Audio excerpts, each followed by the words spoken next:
Hello friends, welcome back. പുതിയൊരു വീഡിയോയിലോട്ട് സ്വാഗതം. അപ്പോൾ ഇന്ന് നമ്മൾ നോക്കാൻ പോകുന്നത് നമ്മുടെ ഈ ഒരു വണ്ടിയിൽ എങ്ങനെയാണ് ക്വിക്ക് ഷിഫ്റ്റർ ചെയ്യാന്നുള്ളതിനെ കുറിച്ചാണ്. അപ്പോൾ ഈ ഒരു വണ്ടിക്ക് നമുക്ക് ക്വിക്ക് ഷിഫ്റ്ററിൽ അപ്പ് ആൻഡ് ഡൗൺ സംഭവം വന്നിട്ടുണ്ട്. അപ്പോൾ ഇതിൻ്റെ ഒരു മാനുവൽ എനിക്ക് വായിച്ചപ്പോൾ മനസ്സിലായ സംഭവം എന്താണെന്ന് വെച്ചാൽ, നമ്മൾ ഇപ്പോൾ ഒരു ക്വിക്ക് ഷിഫ്റ്റർ വർക്ക് ചെയ്യുന്നതിൻ്റെ ഒരു പ്രോപ്പർ ഒരു RPM റേഞ്ച് എന്ന് പറയുന്നത് 2500 RPM മുകളിലാണ് ഇതിൻ്റെ ഒരു മാനുവലിൽ പറയുന്നതെങ്കിലും, ഇപ്പോൾ ഷോറൂം എന്നൊക്കെ പറയുന്നവർ 3000 RPM മുകളിൽ നമുക്ക് ഷിഫ്റ്റർ വർക്ക് ചെയ്യിക്കുന്നതാണ് നല്ലതെന്നാണ് പറയുന്നത്. എൻജിൻ വൈസ് നമ്മൾ നോക്കുകയാണെങ്കിലും അതായിരിക്കും നല്ലതെന്നാണ് എനിക്ക് തോന്നുന്നത്. അപ്പോൾ നമുക്ക് നേരെ വീഡിയോയിലോട്ട് കിടക്കാം. വീഡിയോയിൽ കിടക്കുന്നതിന് മുമ്പ് ഇപ്പോൾ അപ്പ് ഷിഫ്റ്റ് ആണ് ചെയ്യുന്നതെന്നുണ്ടെങ്കിൽ നമ്മൾ നോക്കേണ്ട ഒരു കാര്യം എന്ന് പറയുന്നത്, ഈ ഒരു ത്രോട്ടിൽ ഇങ്ങനെ പിടിച്ചുകൊണ്ടേ നിൽക്കുക.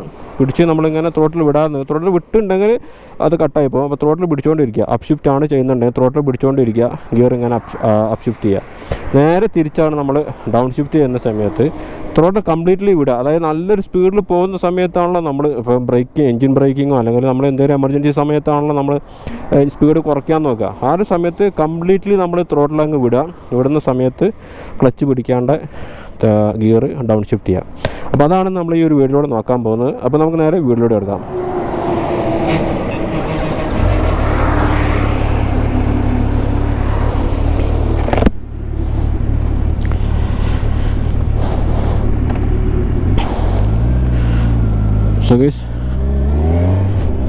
സോ നമ്മളിപ്പോൾ അങ്ങനെ വണ്ടി സ്റ്റാർട്ട് ചെയ്തിട്ടുണ്ട്. ഇപ്പോൾ ഒരു 2500 RPM മുകളിലാണ് നമുക്കിപ്പോൾ ഇത് ഷിഫ്റ്റ് ചെയ്യാൻ സാധിക്കാൻ പറ്റുമെന്ന് ഞാൻ പറഞ്ഞു.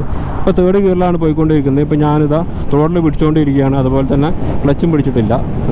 4th ഗിയറിലായി, 5th ഗിയറിലായി, 6th ഗിയറിലായി. ഇത്രയേ ഉള്ളൂ സംഭവം. നമുക്ക് അപ്പ് ഷിഫ്റ്റ് ചെയ്യുന്ന സംഭവത്തിൽ ത്രോട്ടിൽ പിടിക്കുക, ക്ലച്ച് പിടിക്കാണ്ടിരിക്കുക, അതുപോലെ തന്നെ അപ്പ് ഷിഫ്റ്റ് ചെയ്യുക. അപ്പോൾ അത്രയേ ഉള്ളൂ അപ്പ് ഷിഫ്റ്റ് എങ്ങനെയാണ് ചെയ്യുന്നുള്ളത്. ഇനി നമുക്കൊന്ന് ഡൗൺ ഷിഫ്റ്റ് ചെയ്യുന്ന നമുക്ക് നോക്കാം. അപ്പോൾ ഞാൻ ഒന്ന് ജസ്റ്റ് വണ്ടി നിർത്തേണ്ട ആവശ്യമില്ല, നമ്മൾ സ്പീഡിലൊന്ന് പോവുക, നന്നായിട്ട് സ്പീഡ് പോവുക. അത്യാവശ്യം നമുക്ക് നമ്മളെ കംഫർട്ടബിൾ ആയിട്ടുള്ളൊരു സ്പീഡ് പോവുക. 3000 RPM മുകളിൽ എത്തിയതിന് ശേഷം ഞാൻ കാണിച്ചു തരാം ഡൗൺ ഷിഫ്റ്റ് ചെയ്യുന്നത് എങ്ങനെയാണെന്നുള്ളത്. കംപ്ലീറ്റ്ലി ത്രോട്ടിൽ അങ്ങ് വിടുക. അപ്പോൾ ഞാൻ ഇപ്പോൾ വിട്ടു, ഉണ്ടോ? അപ്പോൾ 3rd ഗിയറിലായി. അത്രയേ ഉള്ളൂ സംഭവം. അപ്പോൾ ഈ ഒരു ചെറിയ വീഡിയോ നിങ്ങൾക്ക് ഇഷ്ടപ്പെട്ടുണ്ടെന്ന് വിചാരിക്കുന്നത്. ഇഷ്ടപ്പെട്ടിട്ടുണ്ടെങ്കിൽ ലൈക്ക് അടിക്കുക, ഷെയർ ചെയ്യുക, സബ്സ്ക്രൈബ് ചെയ്യാൻ മറക്കരുത്. അപ്പോൾ നമുക്ക് വീണ്ടും അടുത്ത വീഡിയോയിൽ കാണാം.